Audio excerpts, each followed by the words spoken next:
To understand one of the biggest differences between TanStack Start and Next.js, we need to understand where and how our code is executed. In Next.js, all our components within the app directory run on the server by default, unless explicitly stated with this use client directive. So everything is server unless we specifically define it otherwise. With TanStack Start, it's a little bit different.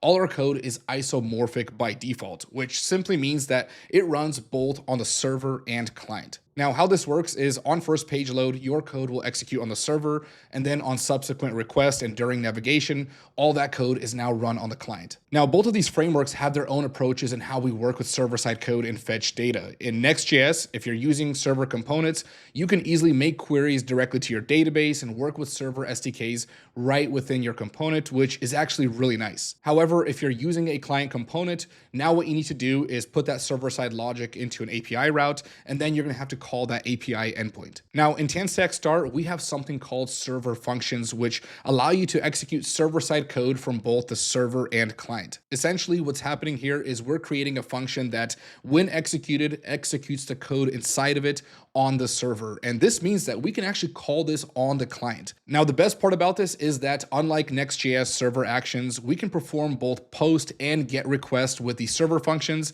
And that means that if we want to fetch some data, we no longer have to create an API endpoint. We can just do this directly from the server function.